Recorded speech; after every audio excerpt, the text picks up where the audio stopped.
Afternoon उपस्थित थिबा समस्त शिक्षक शिक्षयित्री मानकु मोर नमस्कार एवं समस्त छात्र छात्री मानकु मु आज रही वर्चुअल क्लास को स्वागत करुची। आज आमे नवम श्रेणी भूगोल बहिर तृतीय अध्याय थिबा जलवायु पाठर द्वितीय भाग को आलोचना करिबा, तार प्रश्नोत्तर आलोचना करिबा। तो आमे पूर्वरु देखिजी भाग 1 रे आमे जलवायु विषय सम्यक पढ़ितिले। आज रही अधिवेशन रे आमे देखिबा द्वितीय अध्याय। आसंतु आमे स्मार्ट बोर्ड को जीवा। तो नवम श्रेणी जलवायु द्वितीय भाग को आमे तार प्रश्नोत्तर आलोचना करिबा। प्रथमे देखिबा कि दीर्घ उत्तरमूलक परीक्षा रे 4 मार्क विशिष्ट प्रश्न आसीबो, ता संगे संगे 3 मार्क एवं 2 मार्क से सब प्रश्न गुडी को आमे आज आलोचना करिबा। प्रथमे देखिबा दीर्घ उत्तरमूलक प्रश्न। प्रथम प्रश्न होची ओडिशार जलवायु संबंध रे संक्षेप रे लेख वर्णना करो। सेबरी प्रश्न आसीबो। आमे देखिबा क्यों क्यों की पॉइंट्स गुडी को आमे लिखिबा आउ ताकू देखि मन रखि कि हमरो परीक्षा पय आमे प्रस्तुत हे परिबा, ताकू आमे आज आलोचना करिबा। प्रथमे जदि प्रश्न आसीबो ओडिशार जलवायु संबंध रे संक्षेप रे लेख, तो ए प्रश्न ओडिशार जलवायु तो आमे जानि जे भारतर पूर्व उपकूल रे ओडिशा अवस्थित। यार उत्तर रे कर्कट क्रांति जाइथिबारु यह संपूर्ण रूप रे क्रांति मंडल अंतर्गत। तेणु यार जलवायु होची उष्म एवं आर्द्र। ओडिशा रे उष्म एवं आर्द्र जलवायु अनुभूत होइताय। तो आमे एथरु फर्स्ट पॉइंट रु गोटे पॉइंट को आमे मन रखिबा कि ओडिशा रो जलवायु जो अछि उष्म एवं आर्द्र जलवायु, ई पॉइंट को आमे मन रखि परिबा। तो आमे मन रखि परिबा जलवायु जोडे कि उष्म एवं आर्द्र, एई दुईटी पॉइंट को आमे मन रखि परिबा, उष्म एवं आर्द्र। तापरे सेकंड पॉइंट देखिबा आमे जेबे ओडिशार उपकूलवर्ती अंचल रे समशीतोष्ण जलवायु अनुभूत होइथि एवं पश्चिमस्थ उच्चभूमि रे चरम वा महादेशीय जलवायु अनुभूत होइथाय। जोटा उपकूलवर्ती अंचल ओडिशार जो उपकूलवर्ती अंचल सेठारे आमे देखिबा सामुद्रिक जलवायु को देखिताउ। ता संगे संगे जेतेबेले आमे पश्चिमस्थ उच्चभूमि गाडी देखिबा सेठारे महादेशीय जलवायु आमे अनुभव करिताउ। ओडिशार उपकूल अंचल रे तापमात्रा कम थाए, किंतु आभ्यंतरीण अंचल रे तापमात्रा अधिक होइताय। उच्च पर्वतीय अंचल जथा दारिंगीबाड़ी, हेमगिरी, तापरे एई स्थान रे हमर तापमात्रा 0 डिग्री रु निम्न को खसिताय। तो आमे एटा देखि परिबा, मन रखि परिबा कि सामुद्रिक जलवायु गोटे पॉइंट को मन रखि परिबा। तापरे महादेशीय जलवायु एई पॉइंट टा को लेखि कि आमे मन रखि परिबा परीक्षा पय। तापरे केतेक स्थान रे 0 डिग्री सेल्सियस सर्वनिम्न तापमात्रा 0 डिग्री सेल्सियस को ह्रास पाइथाय। तापरे देखि परिबा ओडिशार उपकूल दक्षिण पश्चिम मौसुमी वायु प्रवाह पथ सहित समांतराल होइतिबारु ओडिशा रे मौसुमी वायु प्रवेश करि पारे नाही। ओडिशा रे मौसुमी वायु प्रवेश करि न थाए। तेणु आमे देखिबा एठारे बंगोपसागर रे सृष्टि होइतिबा बात्या बा वातावर्त जो ओडिशा रे वृष्टिपात होइताय। ओडिशा रे आमे देखिबा को पाइथाउ साधारणतः ऊर्ध्व अति वृष्टिपात अंचल, तापरे होची मध्यम वृष्टिपात अंचल एवं निम्न स्वल्प वृष्टिपात अंचल आमे देखिबा को पाइथाउ। तो अति वृष्टिपात अंचल, तापरे ता संगे संगे मध्यम वृष्टिपात अंचल आ स्वल्प वृष्टिपात, एई पॉइंट को आमे मन रखि परिबा। तापरे जो केतेक आमे उदाहरण दे परिबा अधिक वृष्टिपात हेउतिबा अंचल एवं स्वल्प वृष्टिपात याको आमे नै परिबा। तापरे आमे देखिबा कि ए जो अछि दारिंगीबाड़ी हला राउ सुंदरगढ़ रो हेमगिरी अंचल रे, एई अंचल रे आमे देखिबा को पाइथाउ कि सर्वनिम्न तापमात्रा आमे देखिबा को पाइथाउ। परवर्ती प्रश्न को जिबा बन्या परिस्थितिर संभाव्य मुकाबला करिबा पय किभली प्रस्तुत हेबा आवश्यक, एई संपर्क रे संक्षेप रे वर्णना करो। एई प्रश्न रे आमे किपरि उत्तर लिखि परिबा तारो किछि पॉइंट देखुजी। तो बन्यार परिस्थिति रो मुकाबला पय प्रथमे हमकु सचेतन हेबा को पड़िबो, पूर्वरु प्रस्तुति हेबा को पड़िबो। तापरे प्रथम पॉइंट प्लावन भूमि एवं उपकूलवर्ती बन्या प्लावित अंचल गुडी करी जनबसति स्थापन करिबा अनुचित। सेई जगारु लोकमानंकु दूरे रखिबा उचित। प्रथमे जोटा उपकूलवर्ती अंचल होउची जोठारे बारंबार बन्या आसुची, से अंचल लोकमानंकु दूर रखिबा उचित। तापरे जनबसति थिले सेठारे बन्या पूर्वरु निरापद स्थान को नहीं जावा उचित, लोक माननकु निरापद स्थान को देवा उचित। सेकेंड पॉइंट रे हमें लिखि परिबा कि जनबसति निकटरे आमे बृहत जल भंडार निर्माण कले ताहा बन्या जल को आबद्ध करिबारे साहाय्य होइताय। एक जल भंडार आमे तयारी करि परिबा जोटे कि बन्या को कम करि परिबा। प्रति वर्ष नदी बंधर मरामती करिबा, जो नदी बंध होइछि ताकू मरामती, तापरे जदि बंध भांगी जबार आशंका थाए ताकू नित्य व्यवहार्य सामग्री गुड़िक महजूद कर रखिबा। जदि आमे जानिबा कि बंध भांगिबार आशंका जदि हैला, हमरो नित्य व्यवहार्य सामग्री खाइबा पीबा को ठीक से जत्न रखिबा। तापरे एई संवाद मिलला पर संगे संगे आमे निकटस्थ आश्रय स्थली को मध्य जिबा उचित, लोक माननकु नै जिबा उचित, पाखरे थिबा आश्रय स्थली से पाखकु लोकंकु नेबा उचित।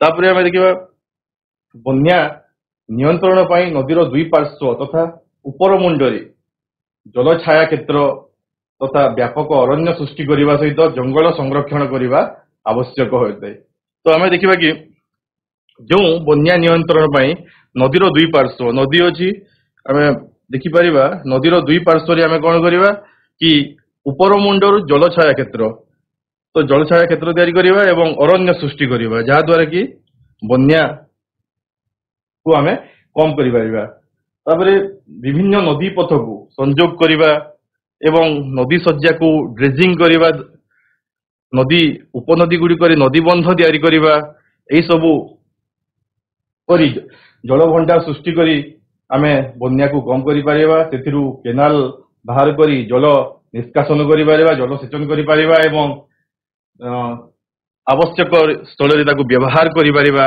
एहिपरि आमे ताकू सद्व्यवहार करि परिबा। एहिपरि आमे किछिटा पॉइंट को आमे मन रखी कि एही प्रश्न गुड़िक दीर्घ उत्तर मूलक प्रश्नर उत्तर लिखिबा। परवर्ती प्रश्न को देखिबा कि विपर्यय परिचालना किपरि करा जाए ताहाको उल्लेख कर। विपर्यय जो आमर दुर्विपाक गुड़िक हेउची से समय आम ताकू किपरि परिचालना करिबा। तो विपर्यय समस्ते प्रथमे तो सचेतन हेबा आवश्यक, समस्ते सचेतन हेबा आवश्यक। द्वितीय रे आमे जोटा विपर्यय प्रशमन स्थान है ता पूर्वानुमान एवं भावी सूचना द्वारा पूर्वानुमान वैज्ञानिक पद्धति द्वारा यही विपर्यय परिचालना कराई।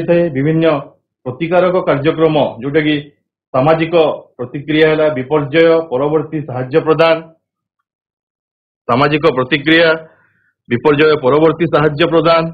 तो जातीय अंतर्जातीय विभिन्न बेसरकारी सेवा संस्था बेसरकारी संस्था द्वारा विपर्यय प्रशमन कार्यक्रम करा जाई थाए। तापरे आमे लिखि परिबा कि स्थानीय एवं आंचलिक एवं विश्व स्तर रे विभिन्न प्रकार अनुष्ठान द्वारा गवेषणा करा जाय विभिन्न कार्यक्रम मध्य आमे करी लोकमाननकु सतर्क कराई परिबा एवं तार भावी सूचना प्रस्तुत करा जाय लोकमाननकु सतर्क कराइबा एवं आवश्यक स्थले तांकु निरापद स्थान को नेबा।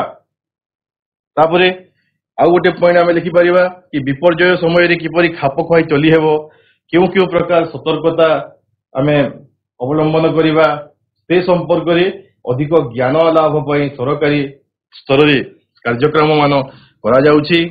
एई सबु जिनिस को आमे मानि करी चली रे विपर्यय को ठीक समय रे लोकमाननको जीवन को सुरक्षित रखि परिबा। तापरे आमे देखिबा परवर्ती प्रश्न मरुड़ी दीर्घ उत्तर मूलक प्रश्न आसीपारे एटा कि मरुड़ीर कारण कौन एवं तार निराकरण व्यवस्था संबंध में संक्षेप लेख। आमे देखिपर कि मरुड़ी कहीं होता है तो वृष्टिपात असमानता एवं आवश्यक ठारू कम वृष्टि हेले मरुड़ी परिस्थिति सृष्टि होता है। तार निराकरण पाई अलका जल विशिष्ट नदी उपत्यका जलाभाव विशिष्ट नदी उपत्यका को जल परिवहन करने दरकार, जोटा को आमे बन्या हेउची ताकू विभिन्न माध्यम रे विभिन्न मरुड़ी परिस्थिति सृष्टि हेले जलाभाव विशिष्ट नदी जल परिवहन करने दरकार। जो नदी रे पानी नहीं ताकू आमे विशेष भाव रे जदि ताकू आमे ପରିଚାଳନା କରିପାରିବା ତାହେଲେ ଆମେ ତାକୁ ମରୁଡ଼ିର ନିରାକରଣ କରିପାରିବା। ତାପରେ ଭାବରେ ଗୋଷ୍ଠୀଗତ ଭାବରେ ଜଳ ବିଭାଜିକା କାର୍ଯ୍ୟକ୍ରମରେ ପୁନଃ ବନୀକରଣ କରିବା, ଜଙ୍ଗଲ ଲଗାଇବା କଥା, ରୋପିତ ବୃକ୍ଷର ଯତ୍ନ ନେବା କଥା, ପୁନଃ ବନୀକରଣ କରିବା କଥା, ବୃକ୍ଷର ଯତ୍ନ ନେବା କଥା। ତାପରେ ନିଜ ଘରେ କିମ୍ବା ବିଭିନ୍ନ ଅନୁଷ୍ଠାନରେ ଜଳ ଅମଳ ପ୍ରକଳ୍ପ କାର୍ଯ୍ୟକାରୀ କରିବା କଥା। ଗୋଟେ ଫଟୋ ମାଧ୍ୟମରେ ଦେଖିପାରିବା ଘରେ ଆମେ ବୃଷ୍ଟି ଜଳକୁ କିପରି ଷ୍ଟୋର କରିପାରିବା, ରଖିପାରିବା। ତାପରେ ଆମେ ଦେଖିବା କି ମରୁଡ଼ିର ମୁକାବିଲା କରିବା ପାଇଁ ପାଣି ପଞ୍ଚାୟତ ମାନେ ଗଠନ କରାଯାଇଛି, ଯେଉଁଥିରେ କି ବିଭିନ୍ନ ସମସ୍ୟାର ମୁକାବିଲା କରିବା ସହିତ ଦୀର୍ଘକାଳୀନ ମରୁଡ଼ି ପ୍ରତିକାର ବ୍ୟବସ୍ଥା କରାଯିବା ଉଚିତ। ଯେଉଁ ଅଞ୍ଚଳ ବାରମ୍ବାର ମରୁଡ଼ି ହେଉଛି ସେହି ଅଞ୍ଚଳକୁ ଅନେକ ସୁବିଧା ଦ୍ୱାରା ବିଭିନ୍ନ ଜଳସେଚନ ସୁବିଧା କରାଇବା କଥା ଆଉ ଦୀର୍ଘକାଳୀନ ମରୁଡ଼ି ପ୍ରତିକାର ବ୍ୟବସ୍ଥା କରିବା କଥା। ଅଳ୍ପ ଜଳ ଆବଶ୍ୟକ କରୁଥିବା କୃଷି କାର୍ଯ୍ୟ, ଯେଉଁଥିରେ କି କମ ପାଣି ଆବଶ୍ୟକ ହେଉଥିବ ଏବଂ ଅମଳ ଅଧିକ ହେଉଥିବ। ତାପରେ ମରୁଡ଼ି ସହି ପାରୁଥିବା ଶସ୍ୟ ବିହନ, ଅଳ୍ପ ଜଳ ଆବଶ୍ୟକ ହେଲା ତାପରେ କମ ପାଣିରେ ହେଇପାରୁଥିବା ବିହନ, ସେହିପରି ବିହନକୁ ବ୍ୟବହାର କରିବା।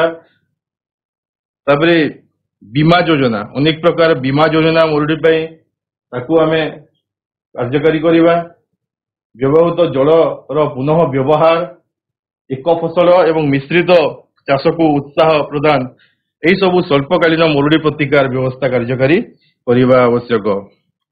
ପୁନଃ ବ୍ୟବହାର, ଏକ ଫସଲ, ଆଉ କଣ ଦେଖିପାରିବା ଆମେ? ଏହିପରି ଭାବରେ ମରୁଡ଼ିର ତାର ନିରାକରଣ ଆମେ କରିବା। ପ୍ରଥମେ ଲୋକମାନଙ୍କୁ ସତର୍କ କରାଇବା ଅଛି, ସେମାନେ କିପରି କୃଷି କାର୍ଯ୍ୟକୁ ଠିକ ସେ କରିପାରିବେ। ତାପରେ ଆମେ ଦେଖିବା ପରବର୍ତ୍ତୀ ପ୍ରଶ୍ନକୁ, ବାତ୍ୟା ପରବର୍ତ୍ତୀ କାଳରେ କେଉଁ ପଦକ୍ଷେପ ନିଆଯିବା ଉଚିତ? ବାତ୍ୟା ପରବର୍ତ୍ତୀ ସମୟରେ କେଉଁ ପଦକ୍ଷେପ ନେବା? ତ ବାତ୍ୟା ହେଲା ପରେ ପରବର୍ତ୍ତୀ ସମୟରେ ଯେଉଁ ଲବଣାକ୍ତ କୃଷିଭୂମି ଉପରେ କୃତ୍ରିମ ବନ୍ୟା ସୃଷ୍ଟି କରି ଲବଣାଂଶ ଆମେ ହ୍ରାସ କରିବା ଉଚିତ। ଯେଉଁ ମାଟିରେ ଲବଣାଂଶ ବେଶୀ ଅଛି ସେଥିରେ ଆଉ ଚାଷ ହେଇପାରିବ ନାହିଁ, ତାହା ଚାଷ କାର୍ଯ୍ୟ ପାଇଁ ଅନୁପଯୋଗୀ ହୋଇଯାଇଥାଏ।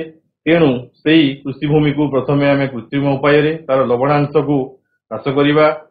ତାପରେ ଲବଣାଂଶ ଶୋଷଣ କରୁଥିବା ବୃକ୍ଷରୋପଣ କରି ଲବଣାଂଶ ମଧ୍ୟ ହ୍ରାସ କରିପାରିବା। ତ ମୃତ୍ତିକାର ଲବଣାଂଶକୁ ଆମେ ପ୍ରଥମେ ହ୍ରାସ କରିବା। ଦ୍ୱିତୀୟରେ କଣ କରିବା? କୃଷିଭୂମି, ଜନବସତି, ଗମନାଗମନ ପଥ, କଳକାରଖାନା ଆଉ ଅନେକ ପ୍ରତିଷ୍ଠାନକୁ ଉପକୂଳ ସୁରକ୍ଷା ଦୃଷ୍ଟିରୁ ପ୍ରୋତ୍ସାହନ ଦେବା ଉଚିତ ନୁହେଁ। କୃଷିଭୂମି ଆଉ ଜନବସତି, ଗମନାଗମନ ପଥ, କଳକାରଖାନା, ଯୋଉଟାକି ସୁରକ୍ଷା ଦୃଷ୍ଟିରୁ ପ୍ରୋତ୍ସାହନ ଦେବା ଉଚିତ ନୁହେଁ। ତ ଉପକୂଳକୁ ରକ୍ଷା କରିବା ପାଇଁ ଲୁଣା ଜଙ୍ଗଲ, ସମୁଦ୍ର ଉପକୂଳକୁ ଆମେ ରକ୍ଷା କରିବା ପାଇଁ ଲୁଣା ଜଙ୍ଗଲ ବା ଜୁଆରିଆ ଜଙ୍ଗଲ ଧ୍ୱଂସ ନ କରି ତାର ରକ୍ଷଣାବେକ୍ଷଣ କରିବା ଉଚିତ। ନିକଟସ୍ଥ ଆଶ୍ରୟସ୍ଥଳୀକୁ ଲୋକମାନଙ୍କୁ ନେବା ଉଚିତ। ଜନସାଧାରଣଙ୍କର ଗଣମାଧ୍ୟମରେ ଭାବି ସୂଚନା ପାଇଲେ ବାତ୍ୟାର ସୂଚନା ମିଳିବା ପରେ ତତ୍କ୍ଷଣାତ୍ ଆମେ ଆଶ୍ରୟସ୍ଥଳୀକୁ ଚାଲିଯିବା ଉଚିତ। ଆଉ ଧୀବର ବା ମତ୍ସ୍ୟଜୀବୀ ମାନେ ସମୁଦ୍ରକୁ ଯିବା ଉଚିତ ନୁହେଁ। ଯଦି ବାତ୍ୟାର ସୂଚନା ଯଦି ରେଡିଓ କିମ୍ବା କିଛି ସମ୍ବାଦ ମାଧ୍ୟମରେ ଜଣାଗଲେ ଆମକୁ ସେଇ ଆଶ୍ରୟସ୍ଥଳୀକୁ ଯିବାର ଉଚିତ ନୁହେଁ। ପଞ୍ଚମ ପଏଣ୍ଟରେ ଆମେ ଲେଖିପାରିବା କି ବାତ୍ୟା ସମୟରେ ଘରେ ରହିଥିଲେ ଘରର ମୁଖ୍ୟ ବିଦ୍ୟୁତ ସୁଇଚକୁ ବନ୍ଦ କରିଦେବା ଉଚିତ। ଓଦା ହୋଇଥିବା ବିଦ୍ୟୁତକୁ ଛୁଇଁବା ଉଚିତ ନୁହେଁ। ଏଇଟା ହେଉଛି ମୁଖ୍ୟ କାର୍ଯ୍ୟ। ଆମେ ଗୋଟେ ଫଟୋ ମାଧ୍ୟମରେ ଦେଖିପାରିବା କି ବନ୍ୟା ପରିସ୍ଥିତିକୁ ଆମେ ସମ୍ବାଦ ପାଇବା ମାତ୍ରେ ନିରାପଦ ସ୍ଥାନକୁ ଯିବା ଉଚିତ। ଆବଶ୍ୟକୀୟ ଖାଦ୍ୟ ସାମଗ୍ରୀ ସଂଗ୍ରହ କରିବା ଉଚିତ। ତାପରେ ଆମ ନିତ୍ୟ ବ୍ୟବହାର୍ଯ୍ୟ ସାମଗ୍ରୀକୁ ଯତ୍ନର ସହିତ ରଖିବା ଉଚିତ। ଯାହାବି ସରକାରଙ୍କର ଆଦେଶନାମାକୁ ପାଳନ କରିବାର ଅଛି। ବିଦ୍ୟୁତ ସରଞ୍ଜାମକୁ ଛୁଇଁବାର ନାହିଁ। ଏହିସବୁ ଭାବରେ ଆମର ସୁରକ୍ଷାକୁ ମାନି ଚଲିବାର ଅଛି। ତା ସଙ୍ଗେ ସଙ୍ଗେ ଆମେ ବନ୍ୟାର ପରବର୍ତ୍ତୀ କାଳରେ ତାକୁ ଠିକ ଭାବରେ ଲୋକମାନଙ୍କ ଜୀବନକୁ ରକ୍ଷା କରିପାରିବା। ପରବର୍ତ୍ତୀ ପ୍ରଶ୍ନକୁ ଦେଖିବା ଆମେ कि अंशुघातरू रक्षा पाइबा निया पदक्षेप प्रचंड ग्रीष्म ऋतु लोक मैंने अधिक समय बाहर को बाहरी था दिन बेला बाहर को जाती अंशुघातर शिकार होता तो अंशुघातर रक्षा पाइबा उभय सरकारी एवं बेसरकारी स्तर में अंशुघात संबंधी सूचना दि जाउछि। सरकार विभिन्न समय अनेक एडवर्टाइज माध्यम लोक मानू सतर्क कराउछन्ति। तापर आम लिखिपर शिक्षानुष्ठान गुड़िक प्रातः समय कार्य करने को निर्देश दि जाउछि। सकालिया स्कूल माने सकाल बेली स्कूल कार्यक्रम होउछि। तापर मध्याह्न बाहर को जीवा बारण करा जायछि एवं प्रचुर परिमाण में लोक मानू पानी पीवा तरबुज तोराणी दही इत्यादि खाइबापी उपदेश दि जाउछि। सरकार तरफ अनेक निर्देशनामा गाइडलाइन जारी कराଯାଇଛି। रास्ता पार्श्व विभिन्न स्थान रे जलछत्र व्यवस्था कराଯାଇଛି सरकार तरफ। ता संगे संगे अत्यधिक शारीरिक परिश्रम न करने लोक मानू कहुए एवं अंशुघात तार प्रतिकार डाक्टर खाना डाक्टर माने सबु बेले सजाग रहा निर्देश दि जाएगी सरकार तरफ। सरकार ये सब गुड़िक हूँ सरकारी पदक्षेप। ता बाहर लोक मानू आमे माने सतर्क कराइबा उचित कारण खरारे बाहर को न जावा उचित जहाँ द्वारा कि सेमानंकर धन जीवन रक्षा पाई परिवो। परवर्ती प्रश्न को देखिबा आमे संक्षेप उत्तर दियो एबरी प्रश्न आसीपारे जो कि देखिबा जलवायु और जनजीवन मध्य की संपर्क रही आमे देखिबा। तो परिवेश जलवायु एवं जनजीवन तो परिवेश जीवन जनजीवन सहित बेस सामंजस्य रही। कृषि तथा बंचार प्रत्येक अवस्था को प्रभावित करता है। मनुष्य जीवन परिवेश द्वारा ही निर्भरशील होता है। जलवायु मनुष्यर दैहिक गठन गृह निर्माण पोशाक पत्र खाद्य पानीय कृषि प्रणाली को प्रभावित करता है।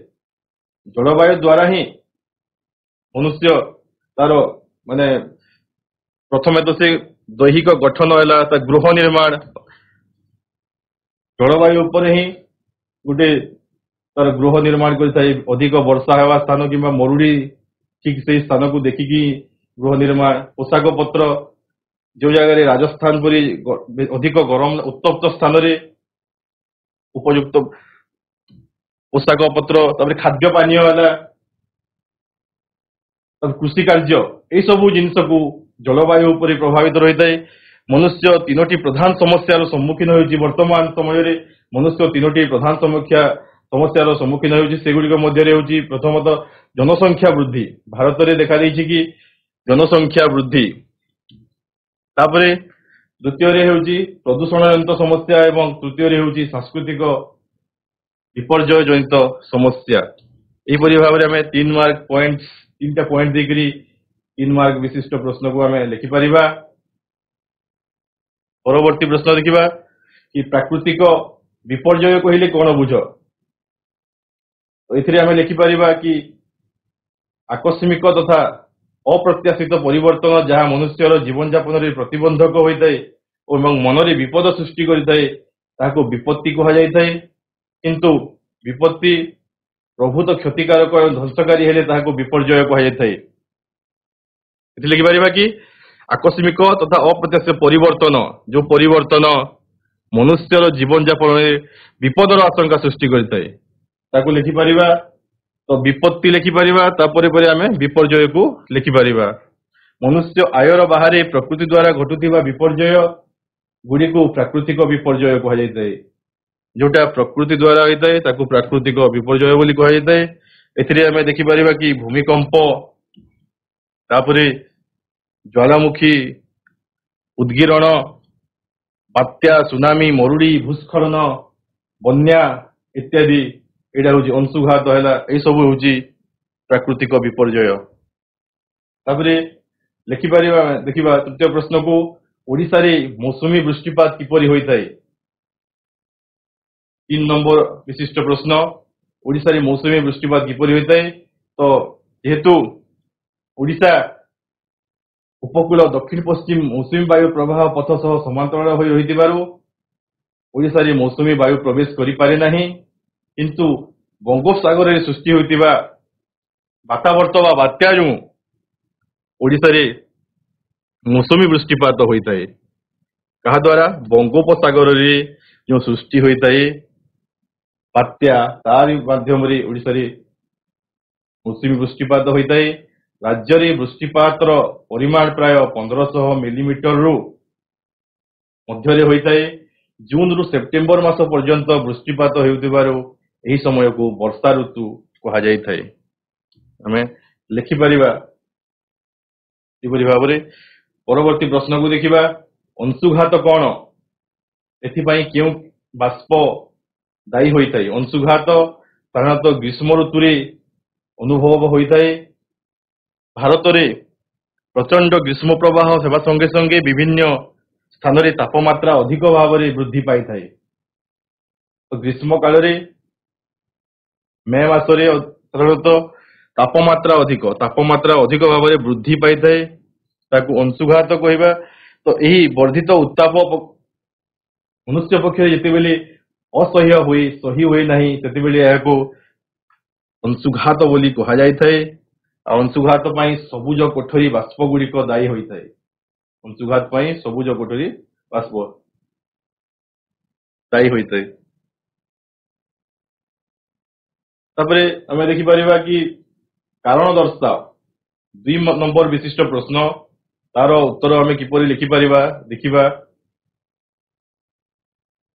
तो गोटे प्रश्न होउजी ओडिसा रे क्रांतीय वातावर्त गुड़िक द्वारा वृष्टिपात होइथाय कारण काहेकि काहेकि ओडिशा रे क्रांतीय वातावर्त गुड़िक द्वारा वृष्टिपात होइथाय तो ओडिशा जेहेतु उपकूल जोटा दक्षिण पश्चिम मौसुमी प्रवाह पथ सहित समांतर होई रहितिबारु मौसुमी वायु प्रवेश करि पारे नाही ओडिशा को मौसुमी वायु प्रवेश करि पारे नाही जहा फल रे बंगोपसागर रे एई क्रांतीय वातावर्त बा बात्या जोगु सृष्टि होतबा बंगोपसागर रे सृष्टि होतबा बात्या जोगु ओडिशा रे वृष्टिपात होइताय 2 नंबर प्रश्न देखिबा पर्वतर प्रतिपात पार्श्वरे प्रचुर वृष्टिपात होइताय पर्वत पार्श्वरे प्रतिपात पार्श्वरे काहेकि प्रचुर वृष्टिपात होइताय जेतेबेले जलीय बाष्पपूर्ण वायु से पर्वत रे बाधा पाई ऊपर को उठे तो यही बाधा पाइबा हेतु यार उत्ताप वृद्धि पाई थाए एवं यह संप्रसारित होई पर्वतर प्रतिपात पार्श्वरे प्रचुर वृष्टि कराई थाए कारण हेउची जेतेबेले जलीय बाष्प पूर्ण वायु से पहाड़ ऊपर को उठे पहाड़ रे बाधा पाई कौन हुए यार उत्ताप वृद्धि होता है एवं उत्ताप वृद्धि संगे संगे वायु संप्रसारित हुई पर्वतर प्रतिपात पार्श्वरे वृष्टि कराई थाए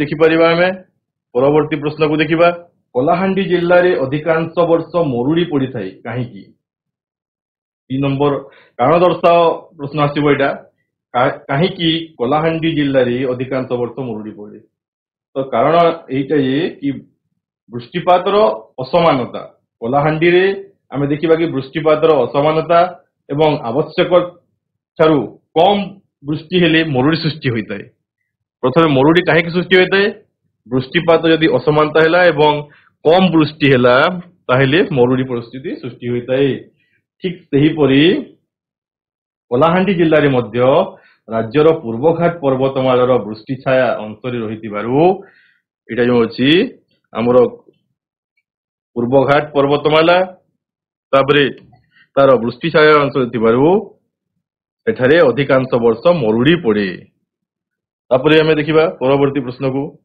पार्थक्य दर्शाओ भी 2 मार्किया 3 नंबर विशिष्ट प्रश्न आसीपारे देखिबा हमें तो प्रथम देखिबा कि अति वृष्टिपात अंचल एवं ସ୍ୱଳ୍ପ ବୃଷ୍ଟିପାତ ଅଞ୍ଚଳ ମଧ୍ୟରେ ପାର୍ଥକ୍ୟ କଣ? କାହାକୁ ଅତି ବୃଷ୍ଟିପାତ ଅଞ୍ଚଳ କୁହାଯାଇଥାଏ? ଦେଖିବା କି ବାର୍ଷିକ ଅତି ବୃଷ୍ଟିପାତ ଅଞ୍ଚଳ ହେଉଛି ବାର୍ଷିକ ହାରରେ 1500 ମିଲିମିଟରରୁ ଉର୍ଦ୍ଧ୍ୱ ବୃଷ୍ଟିପାତ ଅଞ୍ଚଳ, ଯୋଉଠାରେ କି 1500 ମିଲିମିଟରରୁ ବେଶୀ ଅଧିକ ବୃଷ୍ଟି ହୋଇଥାଏ ତାହାକୁ ଅତି ବୃଷ୍ଟିପାତ ଅଞ୍ଚଳ କହିପାରିବା। ଏଠାରେ ଉତ୍ତର ଓଡ଼ିଶାର ବୁଢାବଲଙ୍ଗ, ବୈତରଣୀ, ବ୍ରାହ୍ମଣୀ, ଇବ୍ ନଦୀ ଉପତ୍ୟକା ଅଞ୍ଚଳରେ ଅତ୍ୟଧିକ ବୃଷ୍ଟିପାତ ହୋଇଥାଏ।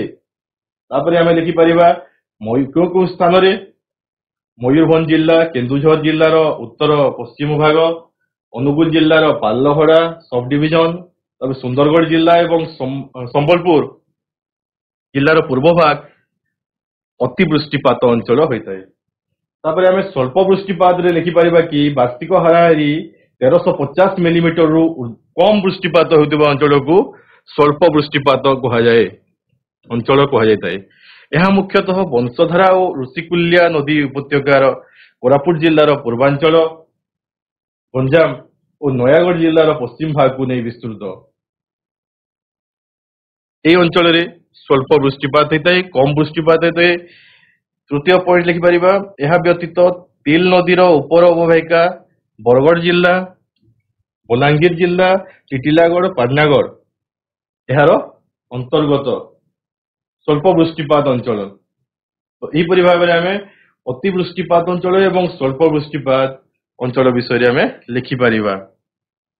ତାପରେ ଆମେ ପାର୍ଥକ୍ୟ ଦର୍ଶାଅ। ଆଉ ଗୋଟିଏ ପ୍ରଶ୍ନ ଆସିପାରେ, ବନ୍ୟା ଏବଂ ମରୁଡି ବିଷୟରେ ପାର୍ଥକ୍ୟ ଦର୍ଶାଅ ଆସିପାରେ। ତ ବନ୍ୟା କାହାକୁ କୁହାଯାଇଥାଏ ଆମେ ଲେଖିବା ପ୍ରଥମେ। ତ ସାଧାରଣତଃ ନଦୀର ଉପର ମୁଣ୍ଡରେ ପ୍ରବଳ ଯେତେବେଳେ ବର୍ଷା ହେଉଛି, ବାତ୍ୟା ସମୟରେ ଉଚ୍ଚ ଜୁଆର ଦ୍ୱାରା ନଦୀ ମୁହାଣ ବନ୍ଦ ହୋଇଯାଇ ବନ୍ୟା ଜଳ ନିଷ୍କାସନରେ ପ୍ରତିବନ୍ଧକ ସୃଷ୍ଟି ହେଲେ ନଦୀ ଶଯ୍ୟାରେ କଣ ହୋଇଥାଏ, ମାଟି ପୋତି ହେଇଗଲେ ସେଇ ପଟୁ ମାଟି ଜମା ହୋଇ ନଦୀ ମୁହାଣ ବନ୍ଦ ହୋଇଯାଏ। ଏହି ସବୁ କାରଣରୁ ବନ୍ୟା ଜଳ ସୃଷ୍ଟି ହୋଇଥାଏ। ଉପର ମୁଣ୍ଡରେ ପ୍ରବଳ ବର୍ଷା, ତାପରେ ଉଚ୍ଚ ଜୁଆର, ତାପରେ ବନ୍ୟା ଜଳ ନିଷ୍କାସନ ବ୍ୟବସ୍ଥା ଯଦି ଠିକ ପ୍ରତିବନ୍ଧକ ହେଲା, ତାପରେ ନଦୀ ଶଯ୍ୟାରେ ପୋତି ହେଇଗଲେ ନଦୀର ଉଭୟ ପାର୍ଶ୍ୱ ଯଦି ପୋତି ହେଇଯାଇଛି ତାହେଲେ ବନ୍ୟା ହେବାର ଆଶଙ୍କା ଅଛି। ତ ଏଇ ସବୁ ଯୋଗୁଁ ବନ୍ୟା ହୋଇଥାଏ। ତ ଓଡ଼ିଶା ଏକ ନଦୀବହୁଳ ରାଜ୍ୟ ହୋଇଥିବାରୁ ଏହାର 25ଟି ଜିଲ୍ଲା ବନ୍ୟା ପ୍ରବଣ। ଓଡ଼ିଶାରେ ଅନେକ ନଦୀ ଅଛି, ତାପରେ ଏଥିପାଇଁ ଏହାର 25ଟି ଜିଲ୍ଲାକୁ ବନ୍ୟା ପ୍ରବଣ ଅଞ୍ଚଳ ବୋଲି କୁହାଯାଇଛି। ଆଉ ଗତ 150 ବର୍ଷ ମଧ୍ୟରେ ମହାନଦୀରେ ପ୍ରାୟ 127 ଥର ବନ୍ୟା ଆସିଥିଲା। 150 ଥର ଗୋଟେ ହିସାବ କରାଯାଇଛି। ତାପରେ ଆମେ ମରୁଡି ଯଦି ଦେଖିବା ମରୁଡି କାହାକୁ କୁହାଯାଇଥାଏ? ବନ୍ୟାର ବିପରୀତ ହଉଛି ମରୁଡି ପରିସ୍ଥିତି। ବନ୍ୟାରେ ଅଧିକ ବର୍ଷା ହୋଇଥାଏ, ମରୁଡି ହଉଛି କମ ବର୍ଷା ବା ବିନା ବର୍ଷା ଯୋଉ ଅଞ୍ଚଳରେ ହେଉଛି ତାହା ମରୁଡି ଅଞ୍ଚଳ କୁହାଯାଇଥାଏ। ତ ବୃଷ୍ଟିପାତର ଅସମାନତା ଏବଂ ଆବଶ୍ୟକ କମ ବୃଷ୍ଟି, ଯଦି କମ ବୃଷ୍ଟି ଅଛି ତାହେଲେ ମରୁଡି ପରିସ୍ଥିତି ସୃଷ୍ଟି ହୋଇଥାଏ। ଭାରତର ସମୁଦାୟ କ୍ଷେତ୍ରଫଳର 70% ମରୁଡି ପ୍ରବଣ ଅଞ୍ଚଳ ଏବଂ ଓଡ଼ିଶାରେ ମରୁଡି ପ୍ରାୟ କ୍ରମାଗତ ଭାବରେ ଦେଖାଯାଇଥାଏ, ଯୋଉଟା କି 1875-76 ନଅଙ୍କ ଦୁର୍ଭିକ୍ଷ ହୋଇଥିଲା, ଯୋଉଟା କି ସର୍ବାଧିକ ଭୟଙ୍କର ପରିସ୍ଥିତି ସୃଷ୍ଟି କରାଯାଇଥିଲା। ସେଥିରେ ଅନେକ ଲୋକ ଭୋକ ଉପାସରେ ମୃତ୍ୟୁବରଣ କରିଥିଲେ। ଏପରି ଭାବରେ ଆମେ ବନ୍ୟା ଏବଂ ମରୁଡିର ପ୍ରଶ୍ନ ଗୁଡିକୁ ଲେଖିପାରିବା। ତାପରେ ଆମେ ଏବେ କିଛିଟା ପ୍ରଶ୍ନାବଳୀ ଆଲୋଚନା କରିବା। ମୌସୁମୀ ବାୟୁ, ଦେଖ ଦୁଇ ପ୍ରକାର ଅଛି। ମୌସୁମୀ ସାମୁଦ୍ରିକ। ପ୍ରଥମେ ପ୍ରଶ୍ନଟିକୁ ଠିକ ଭାବରେ ବୁଝିନିଅ। ପଶ୍ଚିମସ୍ଥ ଉଚ୍ଚ ଭୂମି କୁହାଯାଇଛି, ଆଉ ଗୋଟିଏ ଅଛି ଦେଖ ଉପକୂଳବର୍ତ୍ତୀ ଅଞ୍ଚଳ ଅଛି। ଓଡ଼ିଶାରେ ଦୁଇ ପ୍ରକାର ଅଞ୍ଚଳରେ ଦୁଇ ଅଲଗା ଅଲଗା ପ୍ରକାର ଜଳବାୟୁ ଦେଖାଯାଇଥାଏ। ଅପସନ ବି ମହାଦେଶୀୟ। ଯେତେବେଳେ ପ୍ରଶ୍ନ ଆସିବ ପଶ୍ଚିମସ୍ଥ ଉଚ୍ଚ ଭୂମି ଆସିଲେ ଆମେ ଲେଖିବା କଣ ହବ? ମୌସୁମୀ ମହାଦେଶୀୟ। ହଁ, ମହାଦେଶୀୟ ଜଳବାୟୁ ଠିକ ଉତ୍ତର ହଉଛି ମହାଦେଶୀୟ ଜଳବାୟୁ। କାହିଁକି ନା ଆମେ ଯେତେବେଳେ ଦେଖିବା ପଶ୍ଚିମସ୍ଥ ଉଚ୍ଚ ଭୂମି ଦେଖିବା, ସମୁଦ୍ର ଉପକୂଳବର୍ତ୍ତୀ ଅଞ୍ଚଳକୁ ଛାଡ଼ିଦେଲେ ସମୁଦ୍ର ଅଞ୍ଚଳରେ ସାମୁଦ୍ରିକ ଜଳବାୟୁ ହୋଇଥାଏ ଏବଂ ଆମ ଉଚ୍ଚ ଭୂମିରେ महादेशीय जलवायु अनुभूत होता है ओडिशा रे मौसुमी जलवायु कम अनुभूत होई नहीं थाए प्राय बुझीला वेरी गुड। द्वितीय प्रश्न देखिबा वर्धित उत्ताप असह्य होतिबा जोगु शरीर जलीय अंश कमी जाई मनुष्य चेताशून्य अवस्था को कौन कह जाए अंशुघात संधिपात पक्षाघात संघात कौन कह जाए अंशुघात अंशुघात अंशुघात अंशुघात। तृतीय प्रश्न देखिबा अति वृष्टिपात अंचल रे वार्षिक हारारी केते मिलीमीटर रु ऊर्ध्व वृष्टि होता है।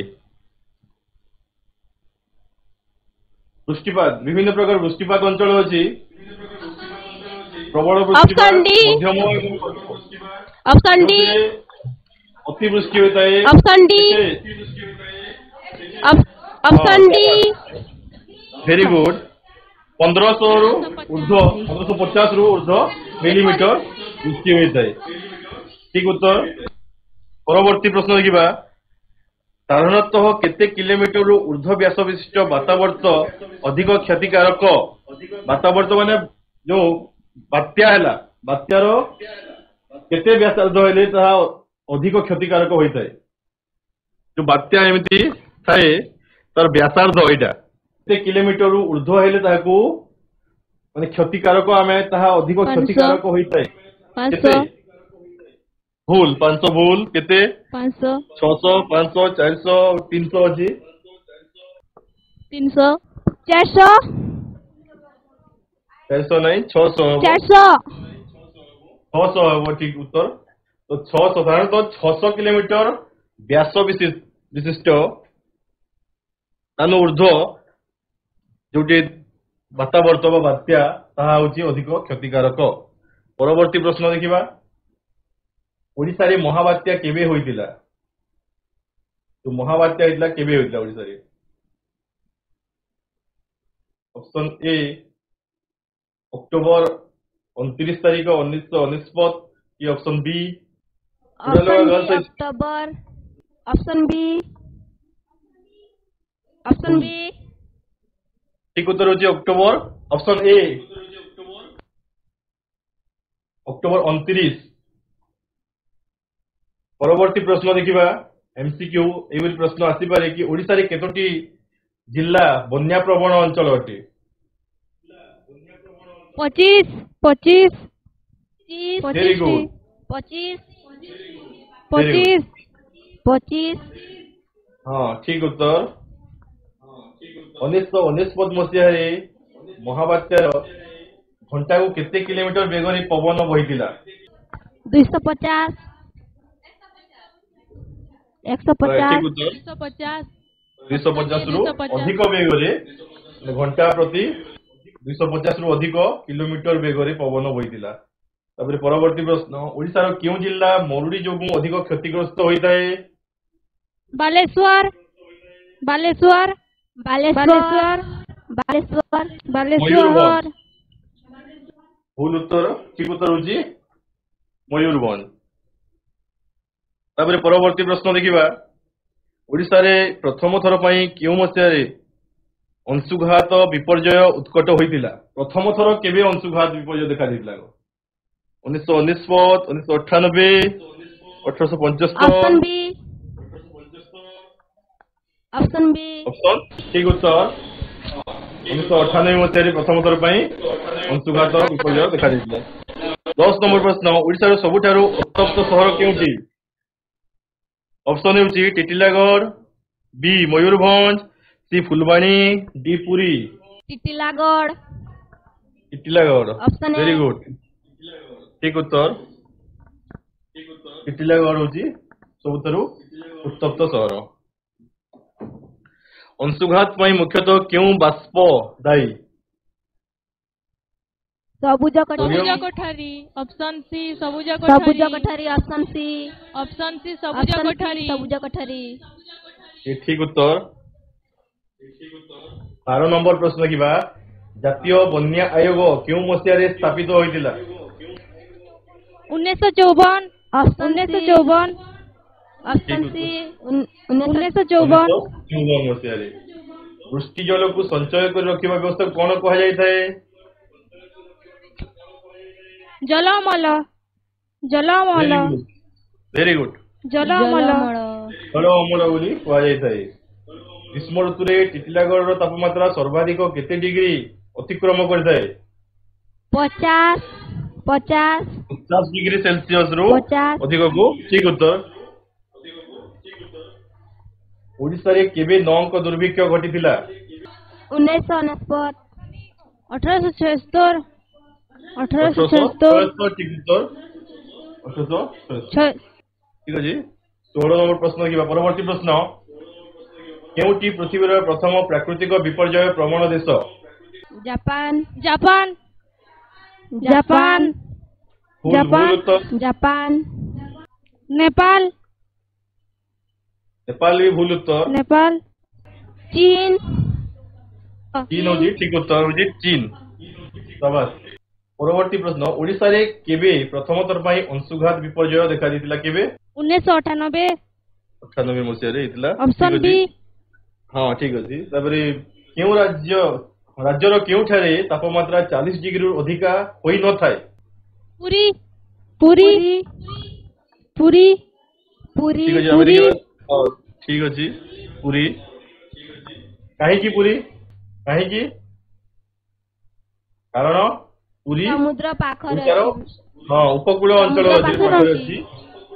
ହଁ ସାବାସ, ଭେରି ଗୁଡ। ତାପରେ କେନ୍ଦୁଝର ଓ ମୟୂରଭଞ୍ଜ ଜିଲ୍ଲାରେ ଶିମିଳିପାଳ ଅଞ୍ଚଳରେ ବାର୍ଷିକ ବୃଷ୍ଟିପାତ କେତେରୁ ଅଧିକ ହୋଇଥାଏ? ଅପସନ ହଉଛି ମାନେ 150 କିମ୍ବା 170। ଅପସନ ଭୁଲ ଅଛି ଏଇଟା ଦୁଇଟା। କେତେ ମିଲିମିଟରରୁ ଅଧିକ ହୋଇଥାଏ ଟିକେ କହିବ? କେନ୍ଦୁଝର ଓ ମୟୂରଭଞ୍ଜ ଜିଲ୍ଲାରେ ବାର୍ଷିକ ବୃଷ୍ଟିପାତ କେତେରୁ ଅପସନ୍ ଡି। ଅଧିକ ହୋଇଥାଏ? ହଁ ଠିକ ଉତ୍ତର ହଉଛି ଅପସନ୍ ଡି 1750 ମିଲିମିଟରରୁ ଅଧିକ ହୋଇଥାଏ। ତାପରେ ପରବର୍ତ୍ତୀ ପ୍ରଶ୍ନ, ପୃଥିବୀର ପ୍ରଥମ ବନ୍ୟା ପ୍ଲାବିତ ଦେଶ କୋଉଟା? ବାଂଲାଦେଶ, ଭାରତ, ଚୀନ ଆଉ ରୁଷ? ବାଂଲାଦେଶ ବାଂଲାଦେଶ ଠିକ ଉତ୍ତର। ତାପରେ ଆମେ ଦେଖିବା ପରବର୍ତ୍ତୀ ପ୍ରଶ୍ନ। ଏପରି ଗୋଟିଏ ପଦରେ ଉତ୍ତର ଲେଖ। ଏପରି ପ୍ରଶ୍ନ ବି ଆସିପାରେ। ଓଡ଼ିଶା ଭାରତର କେଉଁ ଉପକୂଳରେ ଅବସ୍ଥିତ? ପୂର୍ବ କିମ୍ବା ପଶ୍ଚିମ? କୋଉ ଉପକୂଳ? ପୂର୍ବ ଉପକୂଳ ହଁ ଠିକ ଉତ୍ତର। ପୂର୍ବ ସମୁଦ୍ର ଉପକୂଳରେ। ଉପକୂଳରେ। ପୂର୍ବ ସମୁଦ୍ର ଉପକୂଳରେ ଅବସ୍ଥିତ। ଓଡ଼ିଶା କେଉଁ ବୃଷ୍ଟିପାତ ଅଞ୍ଚଳର ଅନ୍ତର୍ଗତ? ଅଧିକ, ମଧ୍ୟମ, ସ୍ୱଳ୍ପ? ସ୍ୱଳ୍ପ ବୃଷ୍ଟିପାତ ଅଞ୍ଚଳ। ମଧ୍ୟମ ବୃଷ୍ଟିପାତ। ଓଡ଼ିଶା ହଉଛି ମଧ୍ୟମ ବୃଷ୍ଟିପାତ ଅଞ୍ଚଳ, ସ୍ୱଳ୍ପ ନାହିଁ, ମଧ୍ୟମ। ଓଡ଼ିଶାର ଉପକୂଳବର୍ତ୍ତୀ ଅଞ୍ଚଳରେ କେଉଁ ପ୍ରକାର ଜଳବାୟୁ ଅନୁଭୂତ ହୋଇଥାଏ? ଏଇଟା ହଉଛି ଉପକୂଳ ଅଞ୍ଚଳରେ। ମୌସୁମୀ ଜଳବାୟୁ ନାଇଁ, ଗୋଟେ ପଶ୍ଚିମ ଉଚ୍ଚଭୂମିରେ ଯେପରି ମହାଦେଶୀୟ ଜଳବାୟୁ ହେଲା, ଉପକୂଳ ଅଞ୍ଚଳରେ କେଉଁ ଜଳବାୟୁ ହୋଇଥାଏ? ହଁ ସାବାସ, ଭେରି ଗୁଡ। ହଁ ନାତିଶୀତୋଷ୍ଣ ଜଳବାୟୁ ଅନୁଭୂତ ହୋଇଥାଏ, ଠିକ ସେଇଟା। ତାପରେ ଓଡ଼ିଶାର ବାର୍ଷିକ ବୃଷ୍ଟିପାତର ପରିମାଣ କେତେ? ହାରାହାରି କେତେ ବୃଷ୍ଟିପାତ ହୋଇଥାଏ ଓଡ଼ିଶାରେ? 150 ରୁ 200 ନାଇଁ, 1500 ମିଲିମିଟରରୁ ମଧ୍ୟରେ ହୋଇଥାଏ। ହାରାହାରି ହଉଛି 1500 ମିଲିମିଟର ଦେଖିବା ଆମେ। ଓଡ଼ିଶାରେ ବାର୍ଷିକ ବୃଷ୍ଟିପାତ 1500 ମିଲିମିଟର। କାହା ଦ୍ୱାରା ବିପର୍ଯ୍ୟୟ ପରିଚାଳନା କରାଯାଇଥାଏ? ଏଇଟା ହଉଛି ମାନେ ଭାବି ସୂଚନା ଦ୍ୱାରା ବୈଜ୍ଞାନିକ ପଦ୍ଧତିରେ କିଛି ଆମେ ଜାଣିପାରିକି ଆମେ ବିପର୍ଯ୍ୟୟକୁ ତାକୁ ଆମେ କମ କରିପାରିବା। ତାପରେ ହଉଛି ସ୍ତମ୍ଭ ମିଳନ ଦେଖିଦିଅ।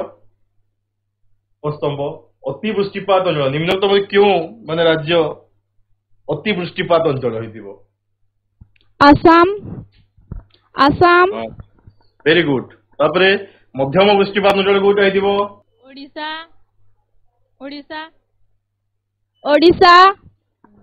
ତାପରେ ଓଡ଼ିଶା। ହଁ ଭେରି ଗୁଡ। ବିରଳ ବା ସ୍ୱଳ୍ପ ବୃଷ୍ଟିପାତ ଅଞ୍ଚଳ କୋଉଟା ହେଇଥିବ? Rajasthan very good. ତାପରେ ଏଇଟାକୁ ବୁଝ, ଆରବ ସାଗରର ବାତାବର୍ତ୍ତ ବା ବନ୍ୟା କେଉଁ ଅଞ୍ଚଳରେ ଦେଖାଯାଇଥାଏ? गुजरात गुजरात ସାଗର ହଁ ଆଉ ବଙ୍ଗୋପସାଗର ବାତାବର୍ତ୍ତ बिहार बिहार बिहार बिहार